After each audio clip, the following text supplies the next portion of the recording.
কিছু কিছু গল্প অপ্রকাশিত, আর কিছু কিছু ঘটনা অপ্রত্যাশিত। জুলাই মাসের দ্বিতীয় সপ্তাহ, কৈলাস মানসরোবর যাত্রার জন্য নিজেকে সময় দিচ্ছিলাম, যাকে বলে ফিজিক্যাল অ্যাক্টিভিটিতে ব্যস্ত থাকা। হঠাৎই একদিন আমন্ত্রণ বার্তা এলো সুদূর লাক্ষাদ্বীপ থেকে। 3 রাত 4 দিনের ছোট্ট একটা ট্রিপ, তবে এবারে জাহাজে নয়, গোয়া থেকে কম খরচের ছোট্ট ফ্লাইটে। এমনিতেও বর্ষাকাল, আকাশে মেঘের ঘন ঘটা, উত্তাল সমুদ্রের ঢেউ, নীল জলরাশির ধারে ছোট্ট একটা রিসর্ট।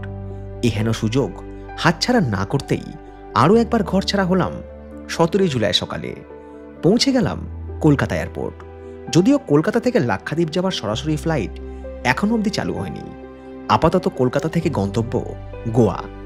গোয়াতে একটা রাত কাটিয়ে পরের দিন সকালে লাক্ষাদ্বীপের ফ্লাইট ধরা। আর সেই একটা রাত কেটেছিল স্বপ্নের মতো গোয়ার one of the most luxurious প্রপার্টিতে, যার নাম তাজ ফোর্ট আগোরা রিসর্ট। যে অভিজ্ঞতা আজ শেয়ার করব লাক্ষাদ্বীপ সিরিজের প্রথম পর্বে। কলকাতা থেকে আমাদের গোয়া যাওয়ার সরাসরি ফ্লাইট রয়েছে সকাল 11:40 এবং আমাদের বোর্ডিং শুরু হবে সকাল 10:55। সুমিত এক্সাইটেড লাক্ষাদ্বীপ নিয়ে? কোনটা নিয়ে এক্সাইটেড, লাক্ষাদ্বীপ নিয়ে না গোয়ার তাজ হোটেল নিয়ে? গোয়া নিয়ে। তো চলুন শুরু করা যাক নতুন জার্নি, নতুন জোশ নিয়ে, নতুন গল্পের সন্ধানে। যেটা শুরুতেই আপনারা করবেন সেটা হচ্ছে লাইক, কারণ গল্প শুনতে শুনতে বা গল্পের মোহে আপনারা অনেকেই কিন্তু লাস্টে এসে লাইক দিতে ভুলে যান। তো চটপট লাইক দিন, আমরা ততক্ষণ করে নিই ওয়েব চেক ইন। আগে জোন 1-এর বোর্ডিং হচ্ছে, আর আমাদের আছে হচ্ছে জোন 3। কলকাতা থেকে গোয়ার জন্য কিন্তু অনেকগুলোই ফ্লাইট চলে। ইন্ডিগোর ফ্লাইট দেখছিলাম বেশি রয়েছে, কিন্তু ফ্লাইট ধরার ক্ষেত্রে দুটো জিনিস মনে রাখবেন। প্রথমত হচ্ছে যে ফ্লাইটটা নন স্টপ, 1 স্টপ না 2 স্টপ। আরও একটা বিষয়, সেটা হচ্ছে গোয়ায় তো পৌঁছালেন, তারপরে হোটেলে যাবেন। গোয়ার হোটেলের কিন্তু বেশিরভাগ ক্ষেত্রে চেক ইন টাইম হচ্ছে বেলার দিকে, বেলা 12টা, বেলা 1টা, বেলা 2টো এরকম টাইম। তো আপনারা দেখে নেবেন যে আপনাদের হোটেল যাই বুক করছেন সেটার চেক ইন টাইম কখন, সে অনুযায়ী কিন্তু ফ্লাইটের টিকিট বুক করুন। কারণ ওখানে যদি আপনি আর্লি চেক ইন চান, আবার সেক্ষেত্রে হয়তো খরচ বেশি করতে হবে, বা অনেক সময় অ্যাভেলেবেল না থাকলে হয়তো আপনি আর্লি চেক ইন করতে পারলেন না, আপনাকে রিসেপশনে ওয়েট করতে হলো। তো এই জিনিসটা কিন্তু মাথায় রেখে গোয়ার ফ্লাইট বুক করবেন। ট্রেনেও যাওয়া যায়, এর আগে তো আমি ট্রেনে করে গিয়েছিলাম অমরাবতী এক্সপ্রেসে, আপনারা তো ব্লগ দেখেছিলেন। ব্লগটা বোধহয় 9.5 লাখের কাছাকাছি ভিউ হয়ে গেছে। যাদের সময় হাতে কম এবং যারা হলিডেতে যাচ্ছেন, সেক্ষেত্রে আমি বলবো ফ্লাইট বেটার অপশন, কারণ ট্রেনে অনেক সময় বেশি লাগে।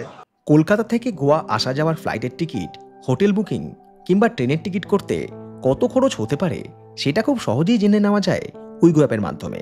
কারণ Wego all in one solution app, যেখানে একই সঙ্গে ফ্লাইট, হোটেল বুকিং, ট্রেন কিংবা বাসের টিকিট বুকিং, এমনকি ই ভিসাও খুব সহজেই অ্যাপ্লাই করা যায়। ফ্লাইট বুক করার ক্ষেত্রে বিভিন্ন এয়ারলাইনের টিকিট বুকিং খরচ কত হতে পারে, সেটা ডোমেস্টিক হোক কিংবা ইন্টারন্যাশনাল, সেটা কম্পেয়ার করে খুব সহজেই ফ্লাইটের টিকিট বুক করা যায় উইগো অ্যাপের মাধ্যমে। হোটেল বুক করার ক্ষেত্রেও বিভিন্ন হোটেল বুকিং অ্যাপে হোটেলের রেট কম্পেয়ার করে ডোমেস্টিক কিংবা ইন্টারন্যাশনাল হোটেল বুক করা যায় এই উইগো অ্যাপ থেকে। এছাড়াও ট্রেনের কিংবা বাসের টিকিট বুকিং, ইভেন্ট বুকিং, ই ভিসা অ্যাপ্লিকেশন সব কিছুই উইগো অ্যাপ থেকে করে নিতে পারা যায়, যা অ্যান্ড্রয়েড এবং iOS দুটো প্ল্যাটফর্মেই অ্যাভেলেবেল।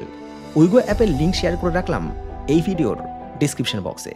আর ফ্লাইট ভাড়ার কথা আপনাদের বলে দিই, আমার কলকাতা থেকে গোয়া যাওয়া এবং আসা সব কিছু নিয়ে ফ্লাইট ভাড়া পড়েছে 19,906 টাকা, মানে 20,000 টাকা মতো। আমার যে লাগেজ অ্যালাউন্স রয়েছে সেটা হচ্ছে 15 কেজি পর্যন্ত চেক ইন আর 7 কেজি পর্যন্ত হচ্ছে কেবিন, মানে মোট 22 কেজি। লাক্ষাদ্বীপ যাওয়ার জন্য বা গোয়া যাওয়ার জন্য 22 কেজি লাগেজ যথেষ্ট।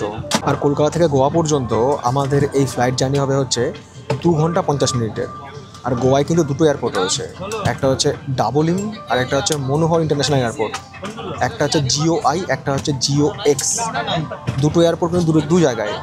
সাউথ গোয়া যদি আপনারা যান, আপনাদের গন্তব্য হয়, সেক্ষেত্রে আপনাদের নিয়ারেস্ট এয়ারপোর্ট হচ্ছে Dabolim airport, Goa international airport বা ডাবলিম এয়ারপোর্ট। যদি আপনাদের গন্তব্য নর্থ গোয়া হয়, সেক্ষেত্রে আপনাদের এয়ারপোর্ট হবে হচ্ছে মনোহর ইন্টারন্যাশনাল এয়ারপোর্ট।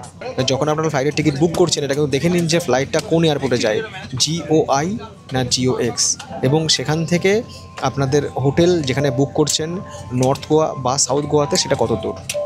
এই সময়টায় অনেকে গোয়া যায় যারা বর্ষায় আর কি গোয়া এনজয় করতে চায়। সমুদ্র অনেকে তো বর্ষা এনজয় করতে চায়, তারা গোয়া যায়, কারণ এই সময়টা গোয়ার অফ সিজন। এখন কিন্তু খরচপাতি তুলনামূলক অনেকটাই কম। আবার এই সময় অনেকেই গোয়া যায় তাদের কিন্তু বিজনেস পারপাসে। অনেক দর্শক বন্ধুর সঙ্গে আমার দেখা হচ্ছিলো, তারাও গোয়া যাচ্ছে। তো তারা সবাই আর কি বিজনেস পারপাসে বা বিভিন্ন রকম তাদের অফিসিয়াল যে সমস্ত মিটিং, সেই মিটিং পারপাসেও কিন্তু গোয়া যাচ্ছে।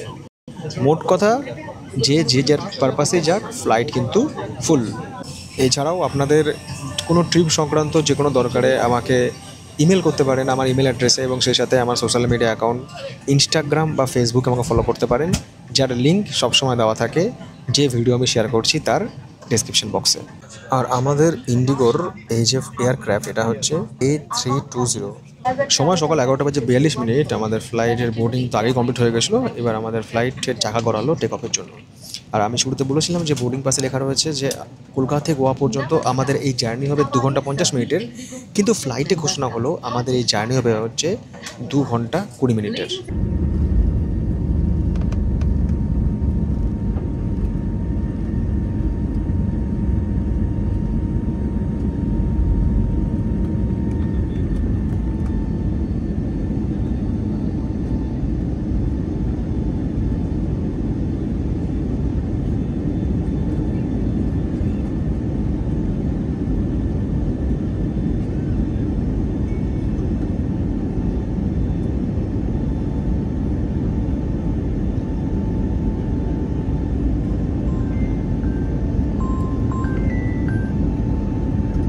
হ্যালো,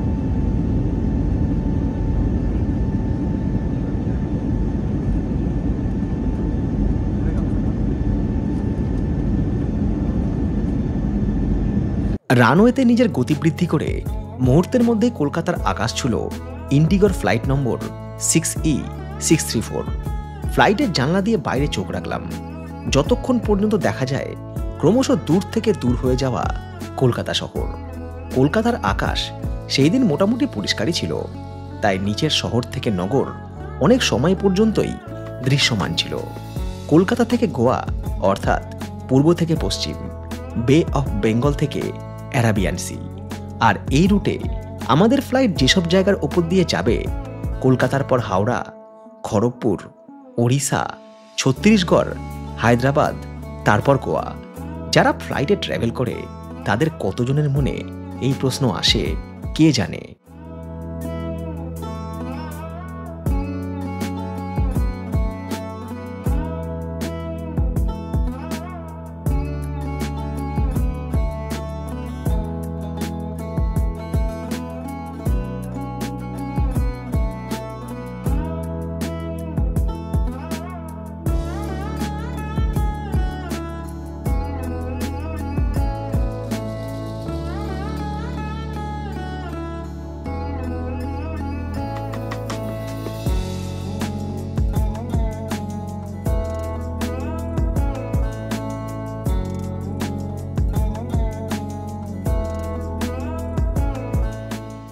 এই যে 2 ঘন্টা 20 মিনিটের জার্নি, যে ফ্লাইটে বসে আছি, হট করে খিদে পেয়ে গেল।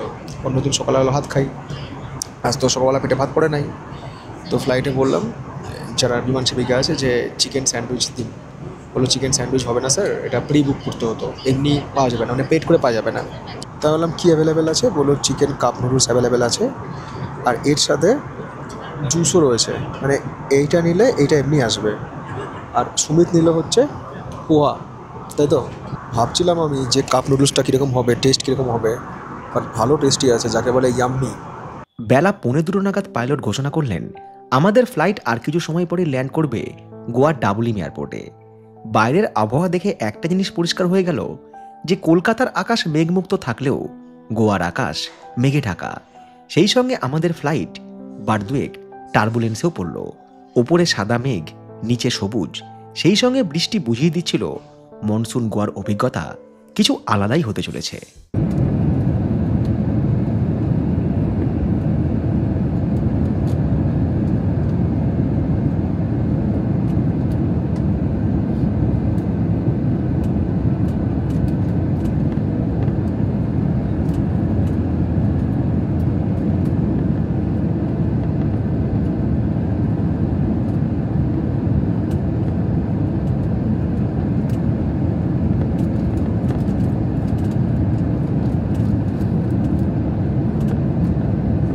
দুটো বেজে 21 মিনিট আমাদের ফ্লাইট সাকসেসফুলি ল্যান্ড করলো গোয়ার ডাবলিম এয়ারপোর্টে। ফাইনালি পা রাখলাম গয়া যাওয়ার বয়সে গোয়া। আর দর্শকদের প্রশ্ন থাকলো গোয়ার রাজধানীর নাম কি?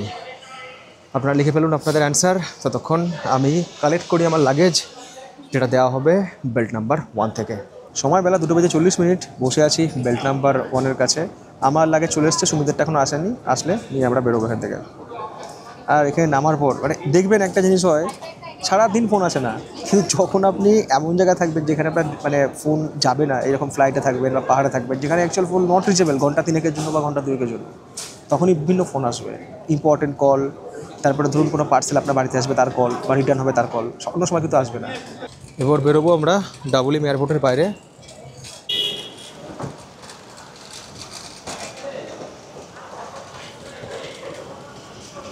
0407 হচ্ছে আমাদের গাড়ির নাম্বার। আর আমাদেরকে বলেছে এই যে চাই পয়েন্ট রয়েছে এই দোকানটা এখানেই দাঁড়াতে। আর আমরা বেরোলাম হচ্ছে ডাবলিম এয়ারপোর্টের গেট নাম্বার A2 দিয়ে। চাইলে হোটেল থেকে গাড়ি বলা যায়, যখন আপনি হোটেল বুক করবেন ওরা ইমেলে সব ডিটেলস দিয়ে দেবে যে আপনি গাড়ি চাইছেন কিনা, পিক আপ ড্রপ চাইছেন কিনা এয়ারপোর্ট থেকে। বাট আমাদের যেহেতু চেনাশোনার গাড়ি চালক রয়েছে, তাকে দেখলে আপনারাও চিনতে পারবেন যারা আমার গোয়া ব্লগ দেখেছিলেন। সন্তোষজি कैसे बोलिए, बहुत दिन बाद मिला। संतना जी, शॉर्टकट है बोली संतोष जी। আমি যখন 2023 সালে 23 সালে আয়া থা না, 23 সালের অক্টোবর মাসে গোয়া এসেছিলাম, তখন আমি খুব মেন্টালি প্রবলেমের মধ্যে ছিলাম, ঠিক আছে। যে যখন আমার গয়া যাওয়ার দরকার তখন আমি গোয়া এসেছিলাম, এবং ওনার সাথে নর্থ গোয়া সাউথ গোয়া দারুণ ঘুরেছিলাম। দেখুন ব্লগ সেই সময় খুব বেশি চলেনি, জানি না, শনির দশা যখন চলে তখন ব্লগও চলে না, জীবনও ঠিকমতো চলে না, সেই সময় ব্লগ চলেনি। কিন্তু পরবর্তী সময় গোয়ার ব্লগগুলো খুব হিট হয়েছিল। তার কী করে প্রমাণ পেয়েছিলাম, কারণ এই সন্তোষজির সাথে কথা বলতে আমাকে মাঝে মধ্যে ফোন করতো, বলতো আপনি রিসর্ট লিया है ना? बनाया मैं। रिसॉर्ट बनी नहीं है। कितना गाड़ी लिया अभी, कितना गाड़ी है आपके पास? 3 है।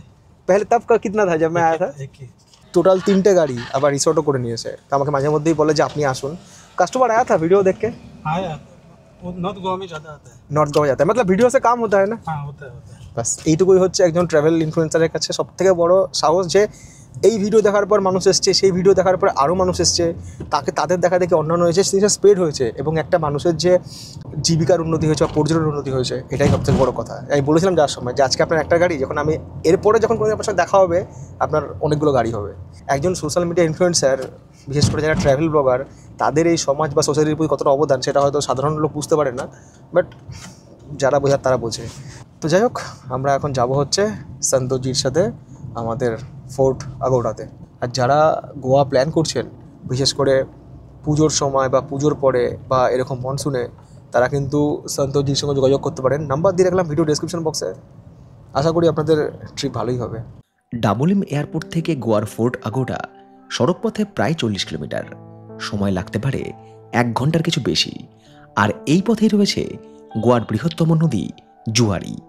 পশ্চিমঘাট পর্বত থেকে উৎপন্ন এই নদী এসে আরব সাগরে মিশেছে, যার একদিকে রয়েছে নর্থ গোয়ার দোনাপাওলা বীচ, আরেকদিকে গোয়ার মারমাগাঁও সমুদ্র বন্দর। এই জুয়ারি নদীর ব্রিজ নর্থ গোয়া এবং সাউথ গোয়াকে কানেক্ট করে। গোয়ার আরও একটা বৃহত্তম নদী মান্ডবী, যার কিনারে অবস্থিত গোয়ার রাজধানী শহর পানাজি বা পাঞ্জিম। আর এই পথেই পরপর রয়েছে গোয়ার সব বিখ্যাত ক্যাসিনো। সন্ধেবেলা রিভার ক্রুজ থেকে শুরু করে মান্ডবী নদীতে বিভিন্ন ওয়াটার স্পোর্টস অ্যাক্টিভিটি এই জায়গাতেই হয়। আর এই দিকটা নর্থ গোয়ার পার্ট।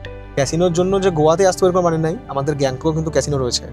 অনেকে জানেন কি জানি না, গ্যাংটকে কিন্তু ক্যাসিনো রয়েছে। আমি গিয়েছিলাম, আমরা জিতেও ছিলাম, খেলেও ছিলাম, আবার মানে প্রচুর খাওয়া দাওয়া করছিলাম। অনেক খাওয়া দাওয়া ওখানে ফ্রি, সে এক আলাদা মজা। কখনো গ্যাংটক করে ট্রাই করবেন। চলার পথে এমনই একটা ক্যাসিনোর সামনে গাড়ি দাঁড় করিয়ে এক ঝলক জেনে এলাম এই ক্যাসিনোর হাল হাকিকাত। ভিডিওগ্রাফি অ্যালাউ নেই, তাই অভিজ্ঞতা অডিও রূপেই শেয়ার করছি। এই যে ক্যাসিনোটায় গেছিলাম, এখানকার রেট হচ্ছে মিনিমাম শুরু হচ্ছে 3500 থেকে। আপনি যদি এখন আসেন, এখন যেমন বাজে হচ্ছে বেলা 3:40, আমি এন্ট্রি করলাম।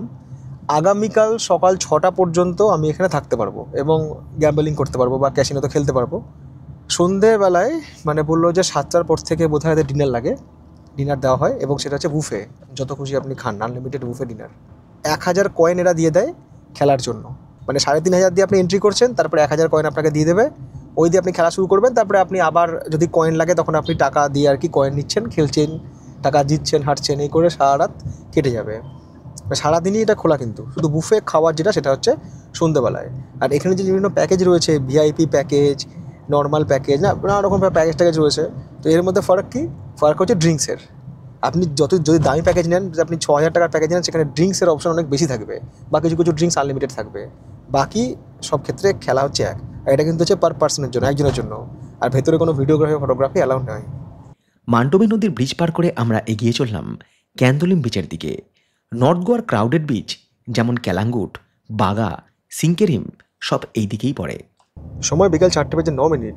এদিক ওদিক ঘুরে অবশেষে আমরা পৌঁছে গেছি। আর এই আমাদের property fort Aguada resort and spa. হোটেলে ঢোকার আগে এখানে রয়েছে সিকিউরিটি অফিস, মানে সিকিউরিটি স্টাফরা রয়েছে যারা গাড়িটা আর কি চেক করলো সামনে। বুক করার সময় তো অবশ্যই দেখে নেবেন, হ্যাঁ, ইনক্লুসিং মানে ট্যাক্স দিয়ে কত। প্রথমে একটা হয়তো অ্যামাউন্ট দেখলেন আপনি 15,000, এত কম টাকা। তারপরে হয়তো দেখবেন ওর সঙ্গে ট্যাক্স যোগ হচ্ছে 3,000, মানে 18 হয়ে গেল। তার সঙ্গে ব্রেকফাস্ট অ্যাড করছেন, আরও বেড়ে গেল। একটু দেখে নিয়ে তারপরে বুক করবেন। এই হচ্ছে এনাদের রিসেপশন। আমাদের সব ডকুমেন্ট সব কিছু দেখালাম, কি সুন্দর করে সাজানো।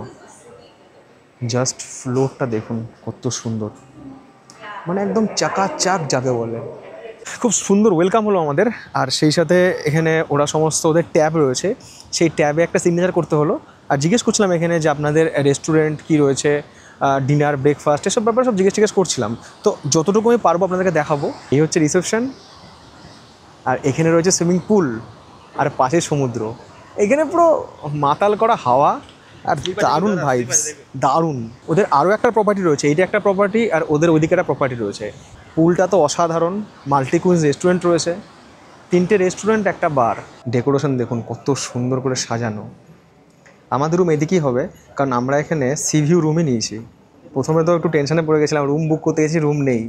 আলাম আর হলো না, আমাদের মনে হয় গার্ডেন ভিউ নিতে হবে। গার্ডেন ভিউ রুমগুলো ওই দিকে রয়েছে, ওগুলো সব আলাদা আলাদা ভিলা, ওগুলোর খরচ একটু বেশি। তারপরে যাই হোক পেয়ে গেলাম ট্রাই করতে করতে। আসলে প্রোগ্রামটা হঠাৎ করে হয়েছে, তো একটু আগে থেকে প্ল্যানিং করলে না একটু মানে ভালো মতো আর কি রুম টুম পাওয়া যায়। এই ওপরেও যাওয়া যায়, ওপরেও রুম রয়েছে, নিচেও রয়েছে। সবুজে সবুজ, একদিকে সমুদ্র, তার পাশে এই রিসর্ট, একটা আলাদাই অভিজ্ঞতা। নিচে রয়েছে হচ্ছে 101 থেকে 110। এই হচ্ছে আমাদের রুম, এটা হচ্ছে সিভিউ রুম। যেরকম ছবিতে দেখেছিলাম তার থেকেও সুন্দর। সমুদ্রের তো দারুণ ভিউজ, আর সেই সাথে রুমের যেরকম কালার, বিছানা পরিষ্কার পরিচ্ছন্ন, মানে একটা 5 স্টার প্রপার্টি, ফাটাফাটি। খাওয়ার জন্য জল দিয়েছে এরকম সিল্ড ওয়াটার। যা খাওয়া দাওয়ার অর্ডার করবো তার হচ্ছে এখানে সব দাম, আর সেই সঙ্গে লিস্ট। নানা রকম আইটেম রয়েছে, বাট এগুলো কিন্তু হচ্ছে চার্জেবল। এটা মিনি বার, এগুলো সব কিন্তু চার্জেবল। এখানে আমন্ড, চকলেট এসব রয়েছে। সেফ লকার, কফি, টি মেকার, লন্ড্রি ব্যাগ। টয়লেটটা কিন্তু বিশাল কিছু বড় নয়। বাথরুমে কেন গ্লাস দিয়েছে আমি জানি না, যদি আপনারা জেনে থাকেন তাহলে বলবেন যে বাথরুমে কেন গ্লাস দিয়েছে।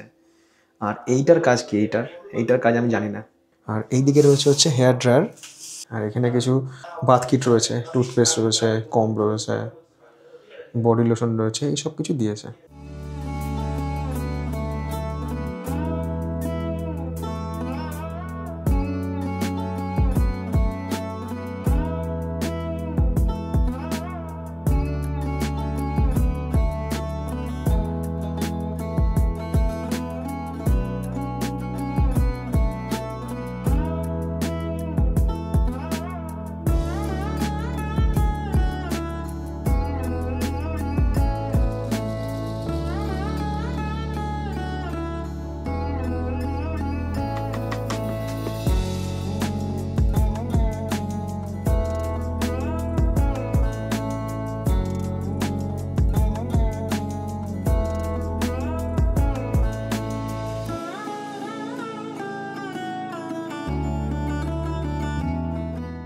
এইটা খোলার পর না বাইরে সমুদ্রের সেই লেভেলের গর্জন ভাই।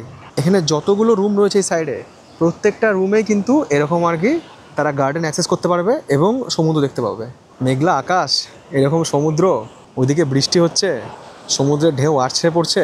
আমরা তো এখানে এক বেলা আছি, এক বেলা বোধহয় যথেষ্ট নয়, এখানে 2 দিন 3 দিন ঠিক আছে। আমি সাধারণত যতগুলো হোটেলে গিয়েছি বা যাই, আমি খুব সুইমিং পুল খুব কম জায়গায় অ্যাক্সেস করি না। সমুদ্রে তো সেরকম নামি না, সুইমিং পুল অ্যাক্সেস করি না। বাট এই যে পুলটা রয়েছে না, এই পুলটা দেখে জাস্ট মন ভরে গেল। তা সুমিত বললাম, সুমিত চল একটু সুইমিং পুলে স্নান করে আসি। এমনিতে যা পরিবেশ, মাতাল করা হাওয়া, সমুদ্রের গর্জন, সেই সাথে এক কাপ চা খেলাম, মন ভরে গেল। কিচ্ছু ইচ্ছা করছে না, মনে চুপচাপ ওইখানে বসে বসে আমি সমুদ্র দেখি। যেখানে আমরা রয়েছি সেখান দিয়ে কিন্তু ইজিলি পুল অ্যাক্সেস করা যাবে, হেঁটেই চলে আসা যাবে। আর এখানেই রয়েছে এদের মাল্টি কুইন্স রেস্টুরেন্ট। এখন তো আর খাবার দাবার কী পাবো সেটা একটু দেখতে হবে। পুল অ্যাক্সেস করার জন্য মনে হচ্ছে ওখানে কিছু জিনিসপত্র রয়েছে, ওগুলো নিতে হবে। জিনিসপত্র বলতে গেলে লন্ড্রি টাইপের কিছু, টাওয়েল ফাওয়াল এগুলো। আর পুলের পাশে এরকম সমস্ত চেয়ার রয়েছে বসার জন্য, অনেকটা ইনফিনিটি পুলের মতো। আমি জানি না এটাকে ইনফিনিটি পুল বলবো কি না, জিজ্ঞেস করবো। কিন্তু যেখানে সমুদ্র আর পুল মিশে যায় না প্রায়, সেটাকে বলা হচ্ছে ইনফিনিটি পুল। এরকম যখন আমি মলদ্বীপসে গিয়েছিলাম সেখানেও দেখেছি। এই সুইমিং পুলের আশেপাশে এই যে রেস্টুরেন্টটা রয়েছে সামনে, এটা হচ্ছে শুধুমাত্র গোয়ার যে সি ফুড বা গোয়ার যে স্পেশাল ফুড তার জন্য। চাইলে এখানেও খাওয়া দাওয়া করা যেতে পারে। এইটা হচ্ছে ইটালিয়ান রেস্টুরেন্ট। এদের এখানে এখন অফার চলছে, অনেক রকম খাওয়া দাওয়া এখানে আছে আমাকে বলছিল, বাট সবই হচ্ছে ইটালিয়ান ফুড। আর ওটা হচ্ছে ইন্ডিয়ান মাল্টি কুইন্স রেস্টুরেন্ট, মানে ওখানে আমরা সব ধরনের খাবার দাবার বা ভারতীয় খাবার পাবো। আর ওটা হচ্ছে কফি শপ আর বার। কফি শপ বারটা খুব সুন্দর। প্যান্ট তো আমার ঠিক আছে, বাট এই যে টি শার্টটা পরেছিলাম, বললো যে টি শার্ট পরতে অ্যালাউ নয়। অ্যালাম তাহলে খালি গায়ে অ্যালাউ? বললো হ্যাঁ, খালি গায়ে আপনি নামতে পারবেন। সেক্ষেত্রে আপনি শাওয়ার নিয়ে নিন, পাশেই শাওয়ার নেওয়ার জায়গা আছে। শাওয়ার নিয়ে মানে গাটা ধুয়ে তারপরে আপনি চলে নামুন। পরিষ্কার পরিচ্ছন্ন হাইজিন তো ওদের মানে সবসময় মেনটেন করে না এরা। জল সেই লেভেলের ঠান্ডা, এমনিতে সমুদ্রের তার হাওয়া দিচ্ছে, তার উপরে ঠান্ডা। খুব বেশি কিন্তু ডিপ নেই এখানে। এদিকে ডিপ হচ্ছে 3.6 ফিট, ওইদিকে হচ্ছে 4.7। মনে হবে ইনফিনিটি পুল, বাট এটা কিন্তু নর্মাল পুল। সমুদ্রের ঢেউ, সমুদ্রের গর্জন, তার সাথে এরকম বাতাসের আর কি স্পন্দন। এখানে লাইফ গার্ড সাপোর্টও রয়েছে, যদি বাচ্চা টাচ্চারা নামে, বাচ্চাদের জন্য টিউবও রয়েছে। সব দিক থেকে কেয়ারিং এতে 100%। খানিকক্ষণ ধরে পুলে জলকেলি করলাম, বাট এবার সিরিয়াসলি বলছি আমার খিদে পেয়ে গেছে। সন্ধ্যে 6:30, সূর্য অস্ত চলে গিয়েছে, একটুখানি আলো রয়েছে। তা আমাদের সুমিত বলছে যে দাদা প্রচুর খিদে পেয়েছে, কিছু খেতে হবে। আলাম চল কিছু খেয়ে আসি, আমারও খিদে পেয়েছে। যে যাই বলুক, বিকালটা কিন্তু খুব সুন্দর এখানে। এখন 6:42, 6:28 অলরেডি সানসেট হয়ে গিয়েছে। কিন্তু এখন যে আলো রয়েছে না, এই আলোতে এত সুন্দর লাগছে না পরিবেশটা। দেখুন একদম উত্তাল সমুদ্র, বোধহয় এখন জোয়ারের সময়। তাও টুরিস্টরা ওখানে আছে, সেলফি তুলছে। স্কুলের যে লাইটগুলো সেগুলো জ্বালানো হয়ে গেছে। শুধু পুলের লাইট নয়, আশেপাশে যে সমস্ত রেস্তোরাঁ বা ক্যাফেগুলো রয়েছে না, সব লাইট জ্বালিয়ে দিয়েছে। আর লাইট জ্বালিয়ে দেওয়ার পর না এখানে একটা অন্যরকম মানে সৌন্দর্য লাগছে। রেস্টুরেন্টটা তো এখানে অসাধারণ, মানে ফাটাফাটি রেস্টুরেন্ট যাকে বলে। মানে ভেতর বাইরে দেখতে পাচ্ছি ভেতরকার ডেকোরেশন অসাধারণ। খাওয়া দাওয়া যে দুর্দান্ত হবে এনে কোনো সন্দেহ নেই। এটা হচ্ছে খাবারের প্রাইস কীরকম সেটা দেখতে হবে আমাকে। সব কিছুর মধ্যে একটা ক্লাসি। আর এটা পুল সাইড রেস্টুরেন্ট, এখানে বসেও কিন্তু পুল দেখা যাবে। বা যদি কেউ মনে করে যে ভেতরে আমি বসবো না, বাইরে বসবো, সেখানে বসে মানে এইসব সৌন্দর্য দেখতে দেখতে খাওয়া দাওয়া করে সেটা করতে পারবে। এখানে বুফে শুরু হচ্ছে সন্ধ্যে 7:30 থেকে। আচ্ছা আপনাদেরকে দেখা, এখানকার একটা মেনু কার্ড দিয়ে গেছে বিশাল বড়, মনে হচ্ছে আমি ইতিহাস বই পড়তে বলছি। স্যালাড অ্যান্ড স্যুপ, এখানে কব স্যালাড, দাম হচ্ছে 900। এর উপরে বোধহয় ট্যাক্স যোগ হবে। Breakfast egg cook to order 675, cut fruit platter 675, idli 675। আমি কি বলেছিলাম, যেখানে 500 নিচে কিন্তু কোনো খাবার আশা করা যাবেই না। একটা chicken burger 975, pizza 850, rogan josh 1400, মুর মাখানি 1200, বিরিয়ানি এখানে 1050, 1300, নুডলস 1025। প্রচুর কিন্তু আইটেম এখানে নেই, বাট আমরা যে আইটেমগুলো জানি, মানে আমাদের চেনাশোনা আইটেম, তার কিন্তু প্রাইস সব 500-র উপরে, 500 নিচে কিছু নেই, তার উপরে ট্যাক্স যোগ হবে। এখানকার খাবার কোয়ালিটি না, মানে 5 স্টার প্রপার্টি, খাবার কোয়ালিটি ব্যাপক হয়, ব্যাপক। হয়তো কোয়ান্টিটি এত হবে না যে আমি মানে 1 প্লেট চিকেন নিচ্ছি বলে আমি এত হবে তা নয়, দাম বেশি বলে। বাট এখানে কিন্তু খাবার কোয়ালিটি খুব ভালো। টপ কোয়ালিটি যারা শেফ রয়েছে না, তারা এখানে সব রান্নার কাজ টাজ করে। তো এখানকার ব্যাপারে কিছু আলাদা। এইটা কিন্তু ছিল না অর্ডারে, এটা দিয়ে গেছে বোধহয় খাতিরে, সবাইকে দেয়। এইরকম পাঁপড় রয়েছে, আর দিয়েছে এরকম স্যালাড। স্যালাডে দিয়েছে বড় বড় করে কাটা পেঁয়াজ, লঙ্কা, আর হচ্ছে লেবু। লঙ্কা ভাই সব জায়গাতেই কমন, ধাবাতেও কমন, হোটেলেও কমন, মানে লেবু লঙ্কা। অর্ডার দেওয়ার পর খুব বেশিক্ষণ বসে থাকতে হয়নি। রেস্টুরেন্ট এমনি তখন বিজি নয়। তো আমরা অর্ডার দিচ্ছি হচ্ছে প্লেন নান আর হচ্ছে বাটার নান। দেখুন একই রকম দেখতে, কিন্তু এখানে আবার নান হচ্ছে 2 পিস করে থাকবে। আর এটা হচ্ছে মেথি চিকেন। এখান থেকে মনে হচ্ছে ফুড ব্লগিংয়ের আমি কেরিয়ারটা শুরু করব। নানটা হচ্ছে সেই লেভেলের সফট নান, সেটাই যেটা মুখে দেওয়ার সঙ্গে সঙ্গে গলে যাবে। মেথি চিকেনটার মধ্যে না প্রচুর জিরে রয়েছে। আমি কখনো আগে মেথি চিকেন খাইনি, ফার্স্ট টাইম খাচ্ছি। একটু তিতো লাগতে পারে, হয়তো এটা এরকমই টেস্ট হয়, আমি খাইনি বলে আমি এরকম বলছি যে তিতো তিতো লাগছে একটু হালকা, বাট ভালো। মশলা টশলা ইউজ করছে রান্নায়, কী বলবো, অন্যরকম মশলা। মানে আমরা বলি না যে উফ লাল লাল ঝাল ঝাল, কি তেল ভাসছে, ঘি দিচ্ছে, ওরকম নয় কিন্তু। হেলদি ফুড যাকে বলে। চিকেনটা দেখুন, চিকেনটা পুরো সাদা, ওনাদের চিকেনটাকে ভালো করে আর কি গরম জলে সেদ্ধ করে বানিয়েছে, মানে এক কথা বলে হেলদি ফুড। এই হচ্ছে এদের বুফে সিস্টেম খাবার, মানে 7:30 থেকে শুরু হবে। এখানে নানা রকম সব কেকসের আইটেম রয়েছে, ড্রিঙ্কস রয়েছে। অবশ্য ড্রিঙ্কস বুফেতে আসবে কি না সেটা দেখতে হবে। কত রকম মিষ্টির আইটেম রয়েছে, মালাই পেড়া, রসগোল্লে, ক্ষীর। এই হচ্ছে ননভেজ সেকশন।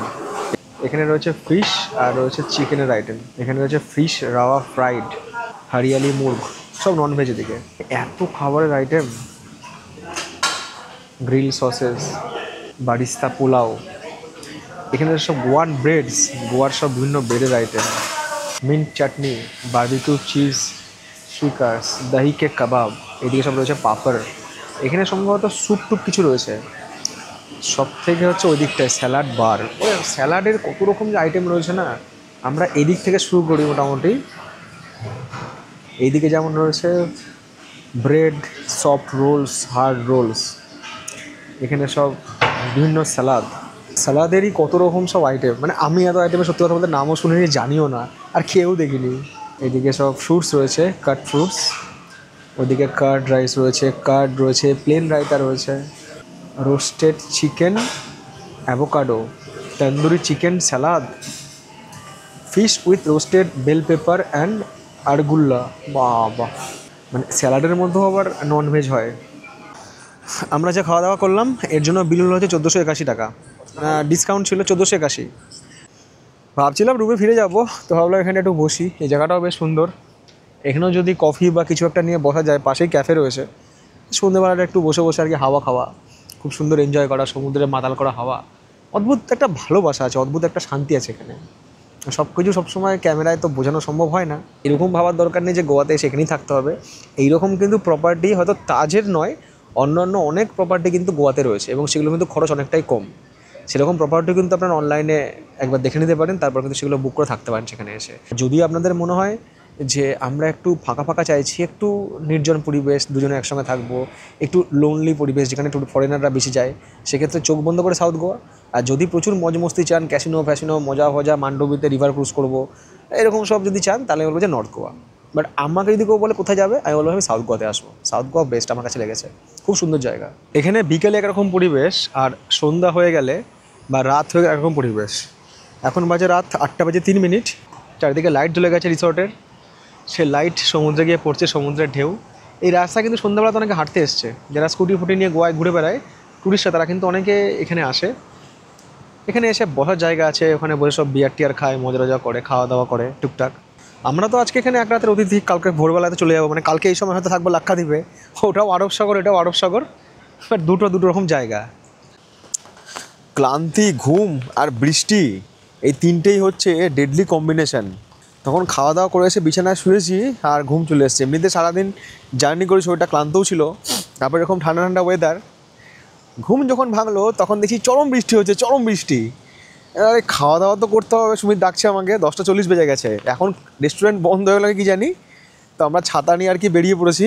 হিসাব করে দেখলাম এই যে 1900 টাকা যে বুফে ছিল না, 1900 টাকা প্লাস ট্যাক্স, তাদের যা আইটেম ছিল বা যা খাওয়া দাওয়া ছিল, মোর দ্যান এনাফ, অনেক কিছু ছিল ওর মধ্যে। কিন্তু যাই হোক, ক্লোজ হয়ে গেছে, কিছু করার নেই, ঘুমিয়ে পড়েছিলাম। তো আমরা আলাদা করে অর্ডার করলাম হচ্ছে রাইস, আর সেই সাথে মাটন রোগান জোশ। আর এটাই লাস্ট অর্ডার, এরপর আর হবে না, 11টার সময় রেস্টুরেন্ট ক্লোজ হয়ে যায়। এই হচ্ছে মাটন রোগান জোশ, হলো 5-6 পিস থাকবে। আর এই রয়েছে স্টিম রাইস, আর সেই সঙ্গে স্যালাড দিয়েছে। এটা কমপ্লিমেন্টারি থাকবেই। মাটনটা কিছু আলাদাই করেছে, টেস্টি, বাট ঝাল নয়। আমার এখানে টোটাল বিল হয়েছে 2156 টাকা। অ্যাকচুয়াল আমাদের বিল হয়েছিল টোটাল 1827 টাকা। এবার এর সঙ্গে জিএসটি রয়েছে 9%, দিয়ে টোটাল 2156 টাকা। এখানে ওই যে মাটন রোগান জোশ খেলাম 1400, আর দুটো স্টিম রাইস নিয়েছে 315 করে। ডিসকাউন্ট পেয়েছে হচ্ছে 203 টাকার। এবার আমরা যাবো হচ্ছে ফ্রন্ট অফিস, মানে রিসেপশানে। ওখানে গিয়ে আমাদের আর যা বিল আছে সে সমস্ত বিল আমরা ক্লিয়ার করে নেবো, কারণ কালকে ভোর 4টের সময় বেরোতে হবে। খুব পস্তাচ্ছি, মনে হচ্ছে সকালবেলা যদি একটু বেশিক্ষণ থাকতে পারতাম, ভালো করে ব্রেকফাস্ট আমাদের দেখাতাম, তারপরে যেতাম। কিন্তু কিছু করার নেই, কারণ ফ্লাইটের ব্যাপার তো। আর এখান থেকে আগাতি যাওয়ার, মানে এর পরের পর্বে আপনারা দেখবেন আগাতি যাওয়ার ফ্লাইট একটাই রয়েছে, আর ওই এয়ারপোর্টটা যেহেতু দূরে, সেহেতু আমাদের ভোর 4টের সময় বেরোতে হবে। খাওয়া দাওয়ার পর্ব শেষ করে আবারও ফিরে এলাম রুমে। আর যদি সময়ের ঘড়ির কথা বলি তাহলে এখন রাত 11:40 হাতে আর মাত্র 20 মিনিট সময় রয়েছে। সেই 20 মিনিটের মধ্যে আমাদের জিনিসপত্র সব গুছিয়ে নিতে হবে। এত কিছু বার করতে হয়, আবার গুছোতে হয়, আবার বেরোতে হয়। তারপর সিরিয়াসলি ঘুমোতে হবে, কারণ ঘুম প্রচুর পেয়েছে। এবং আগামীকাল সকালে যদি বেঁচে পড়তে থাকি তাহলে নতুন গন্তব্যের পথে পা বাড়াতে হবে। আর সেই সাথে আপনাদেরকে সবাইকে শুভরাত্রি। আজকের এই পর্ব কেমন লাগলো অবশ্যই কমেন্টস করে জানাবেন। ভিডিও ভালো লাগলে ভিডিওকে লাইক এবং শেয়ার করার সাথে সাথে আমার সোশ্যাল মিডিয়া যে অ্যাকাউন্ট রয়েছে ইনস্টাগ্রামে, ফেসবুক, যেখানে আমি সমস্ত কিছুর আপডেট আগেই দিয়ে রাখি, অবশ্যই ফলো করে নেবেন, যার লিঙ্ক দেওয়া থাকলো এই ভিডিওর ডিসক্রিপশন বক্সে। সবাই ভালো থাকুন, সুস্থ থাকুন, শুভরাত্রি। আর হ্যাঁ, ভিডিও ক্লোজ করার আগে অবশ্যই কিন্তু একটা লাইক দিয়ে যাবেন। Love you, tata.